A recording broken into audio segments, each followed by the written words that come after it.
ચાલો તો હવે વેઇટેડ એવરેજ કોસ્ટ ઓફ કેપિટલની લાસ્ટ લેક્ચરની અંદર કન્સેપ્ટ એક્સપ્લેન કર્યો હતો અને સમ એક એક્ઝામ્પલનો તમને ગણાવેલો હતો. સમ જે એક્ઝામ્પલનો ગણાવ્યો છે એની રકમ ઓલરેડી મુકાઈ ગયેલી છે.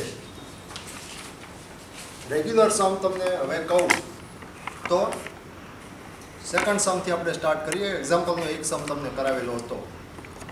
Details of the capital structure are as under. Market value of securities are also given.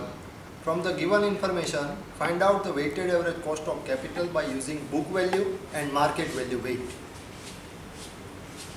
રકમ જે પ્રમાણે તમને મોકલેલી છે એ જ પ્રમાણેની રકમ એક્ઝામની અંદર મુકાશે. ડિફરન્સ એક માઇનોર ડિફરન્સ આવે છે. એ માઇનોર ડિફરન્સ આપણે આગળના સમની અંદર જોશું કઈ રીતે યુનિના પેપર તમને જ્યારે કરાવીશ ત્યારે એની અંદર આવી જશે.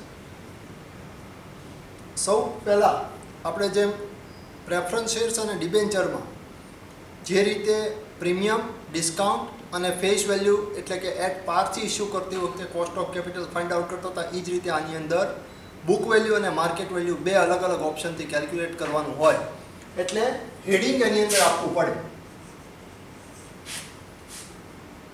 Cost of capital as per book value. Book value પહેલાં સ્ટાર્ટ કરશો કે માર્કેટ વેલ્યુ પહેલાં લેશો, કોઈ એની અંદર ડિફરન્સ આવશે નહીં. એકબીજા સાથે રિલેશન કોઈ પણ પ્રકારનું નથી કે પહેલાં આ ફાઇન્ડ આઉટ કરો પછી એના ઉપરથી આ વસ્તુ ફાઇન્ડ આઉટ થાય. એટલે બુક વેલ્યુથી સ્ટાર્ટ કરશો કે માર્કેટ વેલ્યુથી કોઈ ઓપ્શનમાં ફેર નહીં પડે. બટ ધ્યાન રાખજો કે હેડિંગ ખાસ એની અંદર આપજો. બુક વેલ્યુથી સ્ટાર્ટ કરો તો ટાઈપ્સ ઓફ સિક્યોરિટી. અહીંયા ટાઈપ્સ ઓફ સિક્યોરિટી લખશો, સોર્સિસ ઓફ કેપિટલ લખશો, કોઈ ફેર નહીં પડે. Second book value.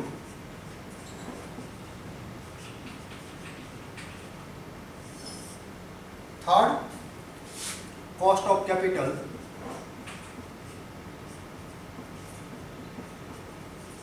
Cost of કેપિટલનો અહીંયા આગળ શું લખીએ છીએ આપણે? રેટ લખીએ છીએ. અને લાસ્ટ કોલમમાં કોસ્ટ ઓફ કેપિટલ અને ઈ કોસ્ટ ઓફ કેપિટલ શું લખીએ છીએ આપણે? એમાઉન્ટ. આટલા કોલમ તૈયાર થાય. બુક વેલ્યુની અંદર પણ આટલા કોલમ તૈયાર થશે, માર્કેટ વેલ્યુની અંદર પણ આટલા કોલમ તૈયાર થશે. બટ ડિફરન્સ શું હશે કે અહીંયા બુક વેલ્યુની બદલે માર્કેટ વેલ્યુ હેડિંગ આવી જશે અને નીચે જે ફોર્મ્યુલા તમે યુઝ કરશો એની અંદર બુક વેલ્યુ અને માર્કેટ વેલ્યુ આવી જશે. બીજો કોઈ ડિફરન્સ નથી. બુક વેલ્યુ અને કોસ્ટ ઓફ કેપિટલની એમાઉન્ટ એ બંનેની અંદર ચેન્જ થશે. મેજોરિટી કેસીસમાં કોસ્ટ ઓફ કેપિટલનો રેટ છે તમને સમની રકમ મોકલી જેમાં જોજો કોમન આપેલો હશે. ઇક્વિટી શેર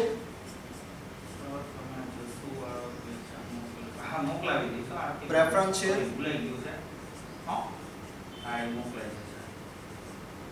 ડિબેન્ચર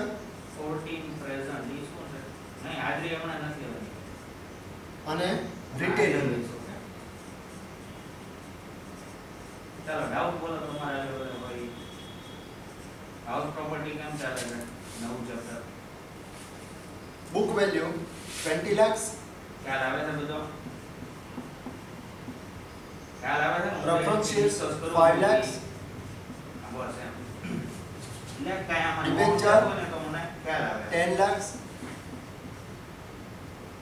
અને રિટેનરની 5 lakhs. Cost of capital rate 10%, ઠીક છે બેન. હવે 8%, મોકલી દેશે.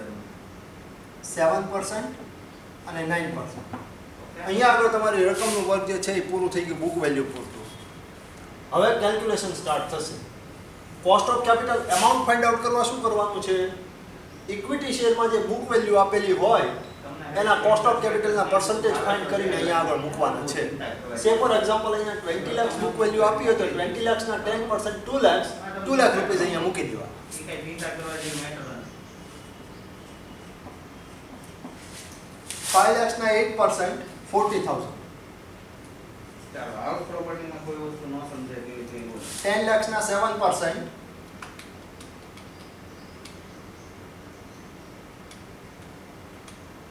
70,000. પર્ટિક્યુલર ટોપિક નો સમજાતો હોય અને 5 ના 9% 45,000. અહીંયા આગળ તમારી કોસ્ટ ઓફ કેપિટલની અમાઉન્ટ ફાઇન્ડ આઉટ થઈ ગઈ. ત્યાર પછી તમારે શું કરવાનું? બુક વેલ્યુ કે માર્કેટ વેલ્યુ જે તમે ફાઇન્ડ આઉટ કરતા હો ઈ કોલમ એટલે કે સેકન્ડ કોલમ અને કોસ્ટ ઓફ કેપિટલની અમાઉન્ટ એટલે કે ફોર્થ કોલમ, એ બંનેના ટોટલ નીચે લેવા. આનો ટોટલ તમે લેવા જાઓ તો 40 lakhs. કોલમની અંદર જ લખવા પડશે હો, નીચે બીજે ક્યાંય લખવા પહેલા કોલમની અંદર જ લખી શું કરવું તો પડશે? 3 lakh કરાવી દો નાનું એવું. અહીંયા આગળ તમારું કેલ્ક્યુલેશન્સ ટેબલનું જે છે એ કમ્પ્લીટ. બોર્ડમાં એક નાની એવી ફાઇલ હવે કરી દો. ફોર્મ્યુલા આવશે. ડિસ્કસ કરતો રહો. ફોર્મ્યુલા શું આવશે? કોસ્ટ ઓફ કેપિટલ ઇઝ કોઈને ઇક્વલ કોઈ ડાઉટ ન હોય તો બરાબર ને? ચાલો.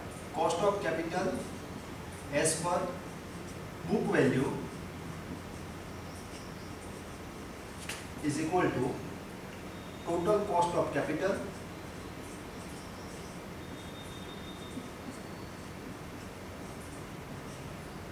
divided by total book value, total capital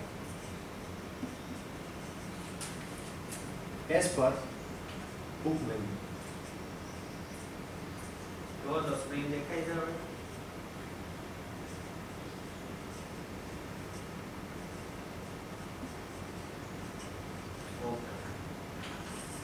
Multiplied by 100. એક્ઝામની અંદર ખાસ ધ્યાન રાખજો, આટલી લાંબી ફોર્મ્યુલા તમે લખવા કદાચ નહીં જાવ તો ચાલશે. આ તમને સમજાય એટલે ફોર્મ્યુલા અહીંયા લાંબી કરી છે, lengthy. Total cost of capital એટલે કે આ amount divided by total capital, આટલી જ ફોર્મ્યુલા લખવાની છે. અહીંયા આગળ ખાસ આ લખજો cost of capital as per book value અને cost of capital as per market value. અને ઉપર હેડિંગ, આ બે વસ્તુ ઇમ્પોર્ટન્ટ છે. આમાં કદાચ આ એઝ પર બુક વેલ્યુ લખવા તમે નહીં જાઓ તો ચાલશે, તમારી સમજણ માટે અહીંયા લખેલું છે. કોમ્પ્યુટેશન. હવે total cost of capital amount કેટલી છે? 3,55,000 divided by 40 lakhs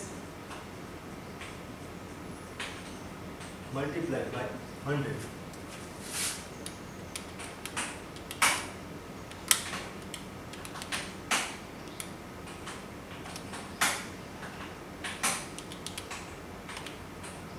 એટલે 8.875 આવ્યું એટલે 8.88%. આ તમારી એઝ પર બુક વેલ્યુ આવી. અહીંયા આગળ તમારું એક વર્ક કમ્પ્લીટ. હવે as per market value find out કરવાનું. As per market value find out કરવામાં શું કરવાનું? આનું જ ટેબલ નીચે રિપીટ કરવાનું છે. Heading cost of capital as per book વેલ્યુની જગ્યાએ માર્કેટ વેલ્યુ થઈ જાય.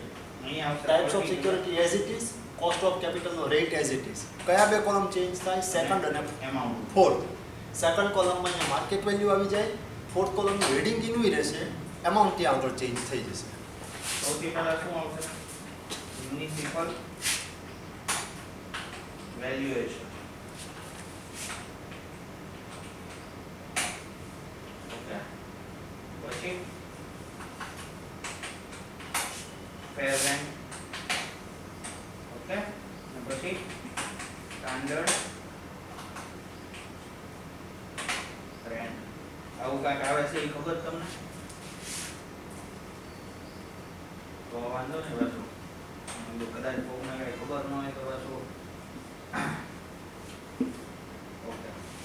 આ હવે સ્ટેપ નંબર એક્ઝામની અંદર તમે આ વસ્તુ નહીં કરી શકો. Market value number 1.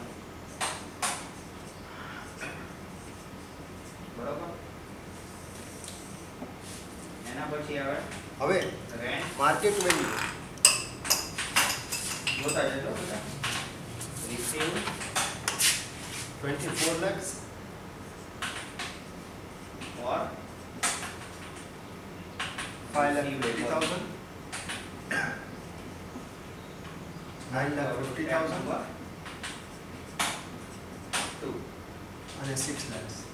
બરોબર. આ તમારું થઈ ગયું. પર્સન્ટેજ એઝ ઇટ ઇઝ બંનેમાં કોમન રાખ્યા હતા એટલે એ આપણે ચેન્જીસ કરવાના આવશે એમાં શું આવશે? નહીં.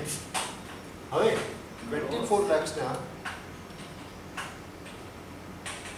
કેટલા પર્સન્ટેજ છે? 10%. Very good. સરસ ઇવેન્ટ. નંદિનીબેન સરસ. જો એન્યુઅલ વેલ્યુ. ઓકે, હવે આનાથી લેસ થશે લોસ એટલે 2,40,000, વેકેન્સી. 5,50,000 8%, એટલે શું મળી જાય આપણને? ફાઇનલ 44,000, લોસ એન્યુઅલ 9,50,000 ના ઓકે. 7%, હવે આપણે આમાં ચેક કરીએ. 66,500, સ્ટેપ નંબર 1 માં આપણને અને શીખવાડેલું 6 lakhs ના શું 9%. સૌથી પહેલા આ બંને 54,000. મ્યુનિસિપલ વેલ્યુએશન અને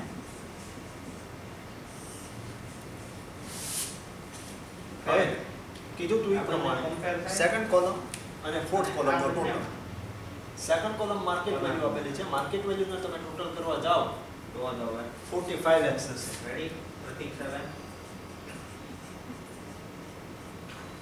અને આનો ટોટલ કરવા જાઓ તો હવે આ બંનેની કમ્પેરિઝન થાય તો whichever is higher છે એ સિલેક્ટ થશે.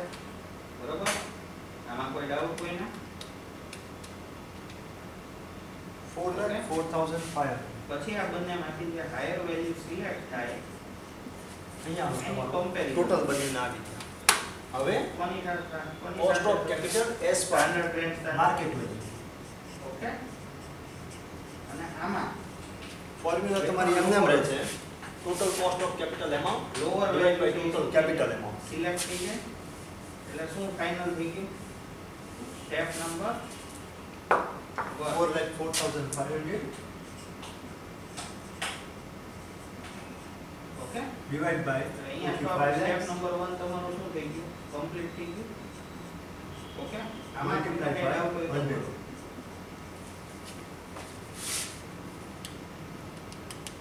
પછી તમારું સ્ટેપ નંબર 2 એટલે કે રેન્ટ રિસીવ ઓર રિસીવેબલ. આમાં ખાસ યાદ રાખજો 8.988 આવે. 8.988 લેસ એટલે 8.99% તમારો ફાઇનલ આન્સર થાય. ક્લિયર? અહીંયા આગળ તમારો સમ પૂરો થયો. ઓકે. આ ડિડક્ટ આ રીતના સમ તમારા આવે છે. આપણે વચ્ચેના દાખલામાં આવી રીતના અનરિયલાઇઝ રેન્ટ આવે અને એ આપણે અહીંયા ડિડક્ટ કરે. યાદ આવે છે બધાને? ઓકે. એટલે ખાસ યાદ રાખજો કે ડિડક્ટ થયેલી રકમ જે હોય અથવા તો એમાંથી અનરિયલાઇઝ રેન્ટ હોય માઇનસ થયું હોય પછીની વેલ્યુ તે કમ્પેરિઝનમાં ઉતરે આની સાથે સ્ટેપ 2. સ્ટેપ 2 માં રેન્ટ રિસીવ્ડ ઓર રિસીવેબલ લેસ અનરિયલાઇઝ રેન્ટ આ બધું થઈ જાય પછી તમે શું કરી શકો એને સ્ટેપ નંબર પછીનો sum. કન્સિડર કરી શકો. બરોબર. પછીનો સમ સેમ જ ટાઈપનો છે. માત્ર પ્રેક્ટિસ માટે અહીંયા કેલ્ક્યુલેશન કરો ધ્યાન રાખજો. ઉપરની કમ્પેરિઝન થાય અને અહીંયા જે હાયર વેલ્યુ છે cost of capital rate, cost of capital amount. Book value એની અંદર તમને આપેલી છે Easy રેન્ટ ટેક્સ. યાદ આવ્યું? એટલે શું final 6 lakhs. Gross annual value. Okay. 10 lakhs. હવે આમાં અનરિયલાઇઝ વિશે પણ અનરિયલાઇઝ રેન્ટ વિશે આમાં ડિસ્કસ કરશે ચેટ બોક્સમાં. હવે પર્સન્ટેજ તમને આપેલા છે 12, અનરિયલાઇઝ રેન્ટ 10, 8 અને 9. કોઈને ખ્યાલ આવે છે અનરિયલાઇઝ રેન્ટમાં? 10 lakhs. બોલવું હોય તો વાંધો નહીં. 12%. 1,20,000. વોઇસ આવે છે મારો? 6 lakhs ના 10% 60,000. 10 lakhs ના 8% 80,000. અને 4 lakhs ના 9% ઓકે. 36,000. અનરિયલાઇઝ રેન્ટ વિશે કોણ કહેશે? આ તમારી બંને વેલ્યુ ઓકે, જાનવી બેન લખજો. 26 અને 4 30 lakhs અને 180 બરોબર. 260 એટલે આપણો જે ટેનર અથવા તો જે ભાડુઆત છે એ તમને રેન્ટ તમારે લેવાનું થતું હોય હવે ઈ તમારા cost of capital house find out માં કરવા આગળ તમારે 10 મહિના. cost of capital તો તમારે રેન્ટ કેટલા ટાઈમનું લેવાનું એ મને કહો. as per તો તમે કહેશો સર 10 Book value. મહિનાનું રેન્ટ તો એને ચૂકવવું પડે ને આપણે ઘરમાં રોકાણ હોય તો. બરોબર. કઈ રીતે કરવાનું હવે સપોઝ તમને Total? 8 months એટલે કે 8 મહિનાનું છે Cost of rent capital. મળે. 2 months નું રેન્ટ છે એ આપણને પે કરતો divide by નથી. total તો જે પે નથી કરતો capital ઈ રેન્ટ છે એ આપણા માટે multiplied by અનરિયલાઇઝ 2,96,000 બરાબર. Clear divide by 30 lakhs clear હોય તો ચેટ બોક્સમાં Multiply by લખો તો મને ખ્યાલ આવે. હા એટલે જે રિસીવ્ડ ઓર રિસીવેબલ આપણે જો શબ્દ વાપર્યો છે એકાઉન્ટની ભાષામાં આપણને બધાને ખબર છે રિસીવ્ડ એટલે કે મળેલું અને રિસીવેબલ એટલે કે મળવા પાત્ર છે એ હંમેશા શું થઈ જાય અનરિયલાઇઝ રેન્ટ છે એમાંથી ડિડક્ટ થઈ જાય કેમ એટલે ઘર ખાલી કરીને વયો તો ભાઈ 2 મહિનાનું ભાડું તમને આપવાનું નથી. તમે એની ઉપર કોઈ લીગલ કાર્યવાહી કરી શકો તો તમે જો આ કરી શકો. પણ આપણી રેન્ટની રકમ એટલી નાની હોય કે જેની સામે કેસ કરવો ને એ બધું આપણને કેવું થઈ જાય મોંઘું પડી જાય. એટલે ઘણી વાર એવું બને કે 1 કે 2 મહિનાનું ભાડું તમને ચૂકવે બની શકે. બરાબર. એટલે જો દાખલામાં આપણને એવું આપેલું હોય 9.87%. હા બસ ઈ ટાઈમ પીરિયડમાં આપણને રેન્ટ નહીં મળે. હવે તમારે ચેક કરવા માટે ઈ જે રેન્ટ આ બે column જ change કરું છું. નીચેનું એમને રાખું છું. સાઈડમાં ત્યાં કરવાનું. હંમેશા રેન્ટ રિસીવ Book value પૂરું થયું. આપણે માઈનસ કરવાનું છે. પછી જે રકમ આવે એને સ્ટેપ 1 ને અને સ્ટેપ 2 ને કમ્પેર કરવાનું. તમને શું મળે છે gross annual value. Okay clear આટલા સુધી ક્લિયર બધાને. હવે શું આવશે માર્કેટ વેલ્યુ પછી as per પછી market સ્ટેપ value. આવે લોસ ડ્યુ ટુ વેકેન્સી. એટલે કે અહીંયા માર્કેટ વેલ્યુ તમને બધાને ખબર છે સપોઝ તમારો ટેનન્ટ માર્કેટ વેલ્યુ 11 lakhs ઘર ખાલી કરીને વયો જાય સપોઝ 6,75,000 બરોબર. હવે 9,70,000 ટેનન્ટ છે એ તમારું ઘર ખાલી કરીને વયો જાય પછી અને 5,10,000 નવો ટેનન્ટ ગોતવાનો એટલે કે એક ભાડુઆત વયો જાય પછી બીજો ભાડુઆત ગોતવા વચ્ચે અમુક ટાઈમ પીરિયડનો ડિફરન્સ 11 lakhs રેકેનો રહે. થાય 12 નવો ભાડુઆત ગોતવામાં પણ અમુક સમય છે એ વયો 1,32,000 મહિના 3 મહિના 4 મહિના તો ઈ ટાઈમ દરમિયાન આપણને તો 6,75,000 ના 10% કોઈ રહેતું નથી, 67,500 બરોબર. 9,70,000 ના loss due to vacancy. Vacancy means ખાલી રહ્યા છે. વેકેન્સી મીન્સ શું ખાલી 8%. રહ્યા સમય કે ઈ ટાઈમ 77,600 છે ઈ પે કરતું નથી અને પણ 5,10,000 તમને રેન્ટ મળ્યું જ નથી તો તમારી ઉપર ઈ 9%. ટેક્સેબલ ક્યાંથી થાય ઈ મને કહો. 45,900 તમને રેન્ટ ટેક્સેબલ ક્યારે થાય તમને પૈસા મળ્યા હોય તમને ઇન્કમ થઈ હોય તો તમને પૈસે ઇન્કમ કહેશો સર અમને ક્યાં ઇન્કમ થઈ બરાબર. તો ખાલી રહેલો સમયથી હંમેશા શું થઈ જાય ડિડક્ટ થઈ જાય એટલે કે loss due to vacancy minus. હવે આ માઇનસ થઈ જાય એટલે આપણને શું મળી જાય final gross annual value. Okay આપણને શું મળી જાય ફાઇનલ ગ્રોસ એન્યુઅલ વેલ્યુ. એમાંથી લેસ શું થશે તો મેં તમને લાસ્ટ લેક્ચર જે હમણાં અપલોડ કર્યો એમાં તમને ડિડક્શન છે એક્સપ્લેન કર્યા. તમે જોયું હોય તો આપણો લાસ્ટ વિડિયો છે એ જોયો છે બાકી છે હજી અને આનો ટોટલ તમારે પ્રિયંકા બેને જોયો છે બાકીના બધાએ નથી જોયો.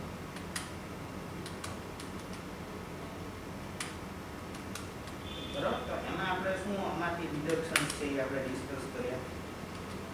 સૌથી પહેલા